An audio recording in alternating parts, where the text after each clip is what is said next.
Bismillahirrahmanirrahim. Assalamualaikum warahmatullahi wabarakatuh. Apa kabar teman-teman semuanya? Semoga selalu dalam keadaan sehat dan dalam lindungan Allah Subhanahu wa taala.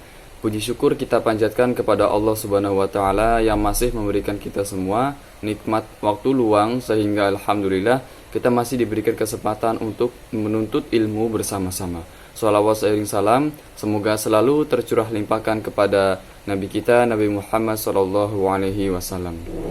Perkenalkan, saya Ibnu Syakur Al-Sya'bani dari PAI kelas A yang pada kesempatan kali ini saya akan menyampaikan pembahasan tentang analisis kebijakan PAI. Yang pertama kita bahas dulu tentang pengertian analisis kebijakan PAI. Dimulai dari kebijakan. Kebijakan seringkali diterjemahkan dengan politik, aturan, program, keputusan, undang-undang, peraturan, ketentuan, kesepakatan, konvensi, dan rencana strategis. Kebijakan adalah aturan tertulis hasil keputusan formal organisasi yang bersifat mengikat, mengatur perilaku orang dengan tujuan untuk menciptakan tata nilai baru dalam masyarakat. Kebijakan dapat dikeluarkan dalam bentuk undang-undang, peraturan pemerintah, keputusan presiden, keputusan menteri, daerah, bupati, keputusan direktur, dan lainnya. Selanjutnya, analisis kebijakan.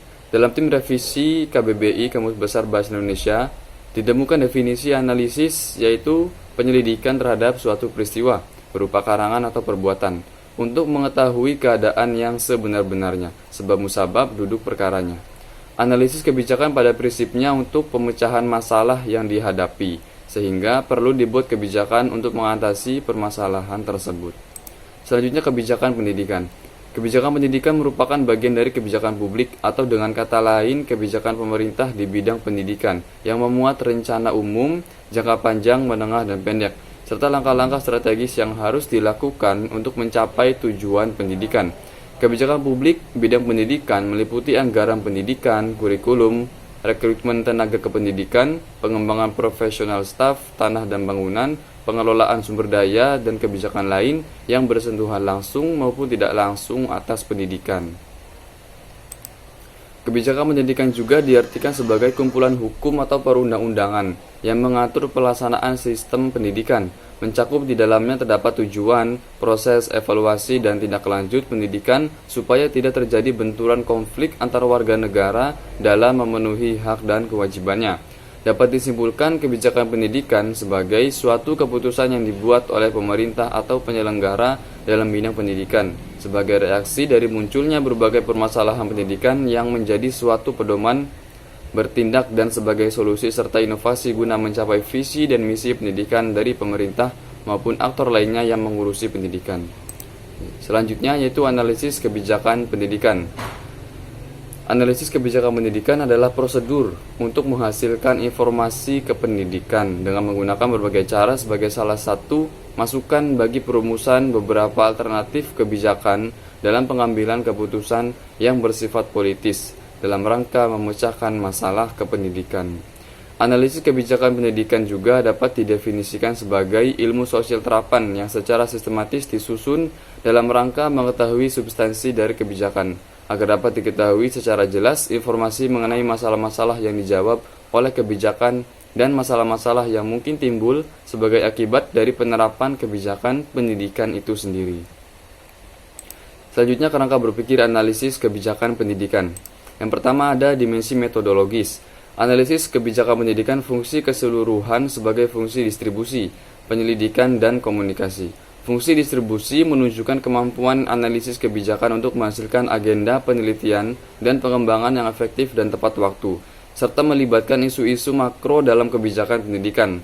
Fungsi query mengacu pada kemampuan untuk menganalisis lebih lanjut hasil penelitian dan pengembangan untuk mengajukan rekomendasi kebijakan yang realistis dan tepat. Fungsi komunikasi mengacu pada kemampuan untuk menyampaikan ide-ide yang dihasilkan dari proses penyelidikan dan mengubahnya menjadi keputusan kepemimpinan.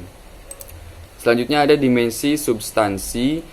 Analisis substantif bertujuan untuk mengorganisasikan berbagai isu kebijakan pendidikan agar dapat disajikan secara sistematis. Kerangka berpikir makro dalam analisis kebijakan pendidikan dapat digambarkan sebagai berikut.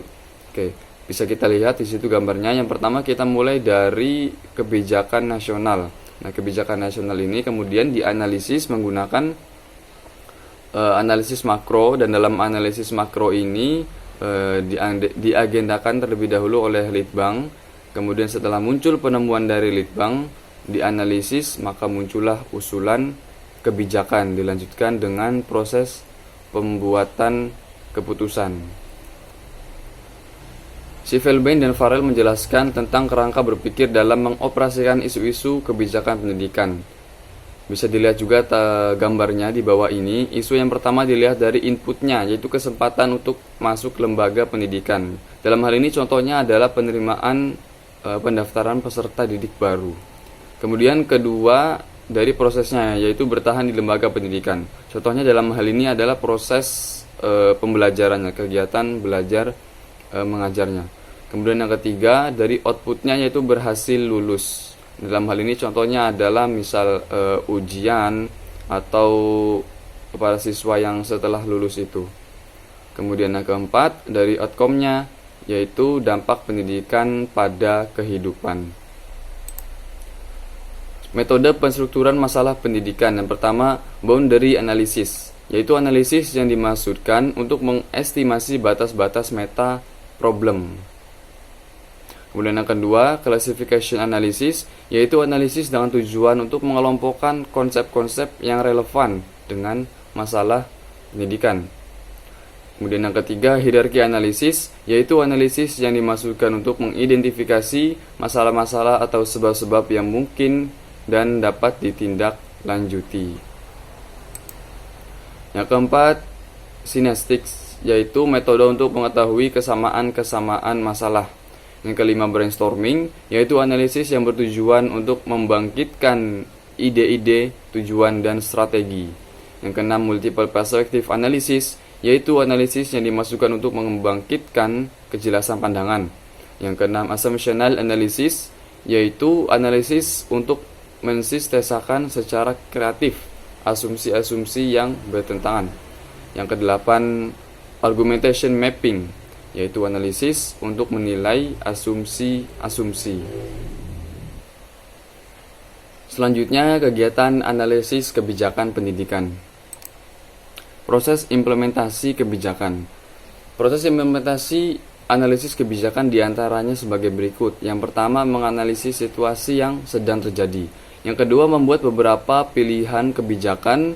Yang ketiga, mengevaluasi pilihan kebijakan. Yang keempat, membuat keputusan tentang kebijakan. Yang kelima, merencanakan penerapan kebijakan. Yang keenam, menilai dampak penerapan kebijakan. Dan yang ketujuh, menentukan siklus kebijakan pendidikan. Nah, dari proses implementasi ini dapat kita simpulkan bahwa langkah pertama yang perlu dilakukan dalam menganalisis kebijakan pendidikan, yang pertama adalah kita melihat situasi dulu yang sedang terjadi. Kemudian setelah kita tahu situasinya seperti apa, lalu dibuatlah beberapa pilihan-pilihan untuk menyelesaikan kondisi tersebut. Kemudian setelah muncul beberapa pilihan, maka dilanjutkan dengan mengevaluasi. Dari setiap pilihan tersebut itu dianalisis bagaimana jika diterapkan baik atau tidak. Kemudian barulah membuat keputusan tentang kebijakan tersebut. Dilanjutkan dengan perencanaan penerapannya. Selanjutnya, perspektif keberhasilan implementasi. Untuk melihat keberhasilan implementasi atau penerapan sebuah kebijakan pendidikan dapat dilihat dari dua perspektif. Yang pertama itu melihat implementasi sebagai kepatuhan pemerintah daerah, yaitu organisasi pelaksana, terhadap pemerintah pusat atau organisasi di atasnya dengan menggunakan pendekatan satu organisasi pelaksana. Yang kedua, melihat apa yang terjadi. Pendekatan ini melihat interaksi berbagai organisasi baik pemerintah maupun non-pemerintah untuk melihat faktor-faktor penyebab yang mempengaruhi suatu kejadian. Selanjutnya, tipe ideal organisasi yang menjamin implementasi yang berhasil baik. Yang pertama, adanya kesatuan dalam organisasi. Yang kedua, standar pelaksanaan prosedur yang jelas. Yang ketiga, mekanisme komunikasi dalam organisasi yang baik. Yang keempat, tidak ada masalah waktu dalam implementasi. Yang kelima, tidak ada masalah informasi dalam implementasi. Nah, dari 5 tipe ini yang perlu digarisbawahi adalah yang ketiga, yaitu mekanisme komunikasi dalam organisasi yang baik. Jadi dalam sebuah organisasi harusnya setiap anggota itu paham tentang kebijakan yang sudah dibuat tersebut, yang sudah diputuskan tersebut. Jadi jangan sampai ada setiap anggota satu dengan anggota yang lain itu tidak paham, bahkan tidak mengetahui kebijakan tersebut maksudnya apa. Karena ini nanti akan berefek dalam penyampaian informasi kepada masyarakatnya. Jadi kalau ada anggota organisasi yang tidak paham menyampaikan keputusan kebijakan tersebut kepada masyarakat, kemudian nanti masyarakat bisa jadi akan salah tangkap. Selanjutnya, perspektif analisis kebijakan. Yang pertama ada perspektif fungsionalisme. Perspektif fungsionalisme mencurahkan pada perhatian untuk mendayagunakan SDM, sumber daya manusia intelektual, secara efektif sehingga berdampak sangat besar pada kekuatan negara. Sebagai pencetus technological functionalism, itu landasan penting bagi pengembangan dan pemeliharaan SDM intelektual. Selanjutnya, perspektif human capital.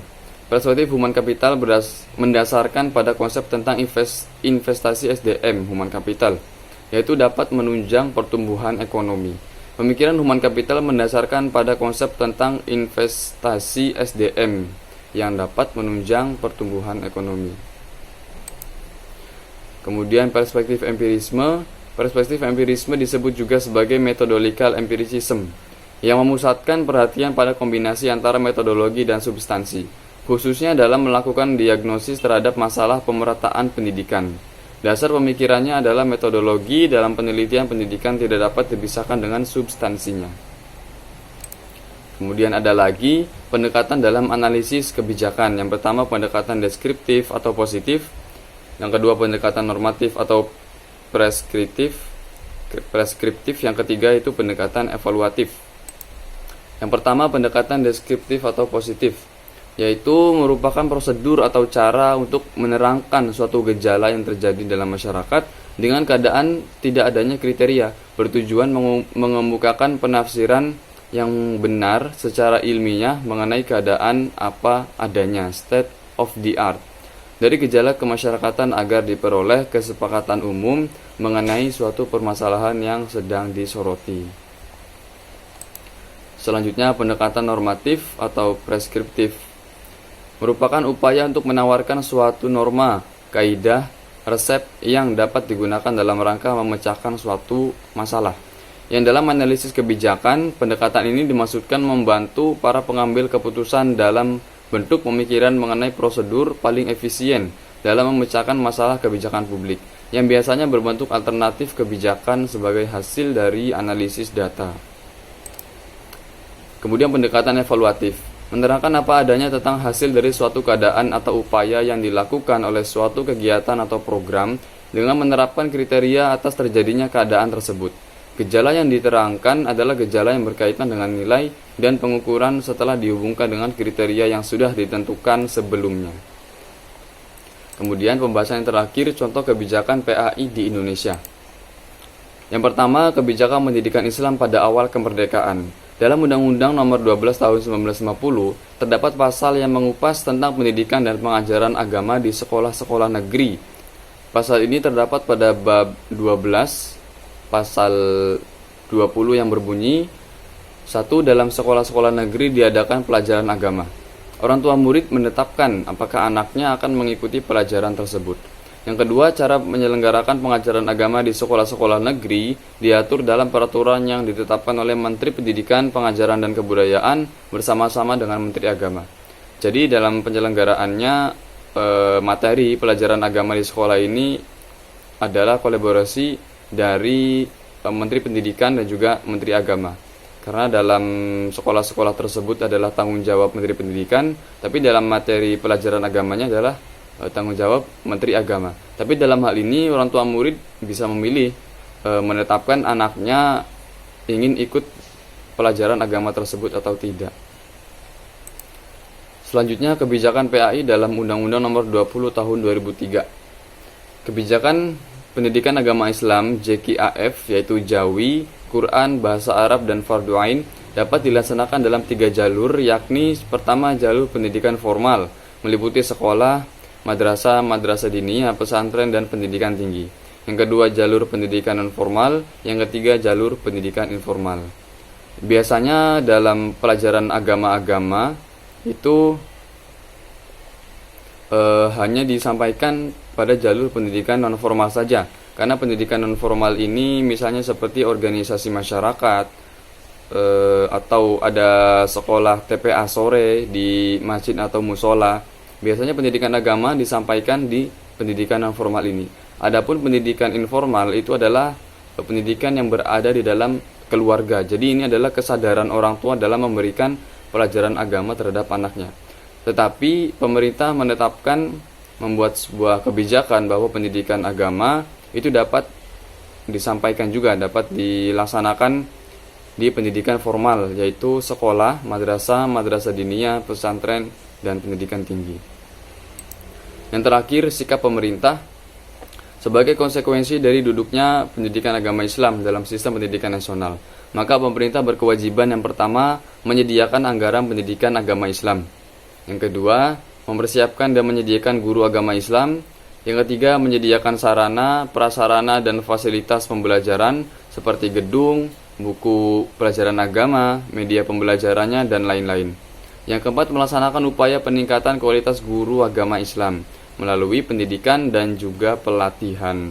Yang kelima, menyediakan anggaran penelitian pendidikan agama Islam. Baik teman-teman, itu dia pembahasan mengenai analisis kebijakan PAI yang ada di Indonesia. Semoga apa yang telah disampaikan ini dapat bermanfaat untuk kita semua. Mohon maaf atas segala kekurangan. Wallahu a'lam bishawab. Wassalamualaikum warahmatullahi wabarakatuh.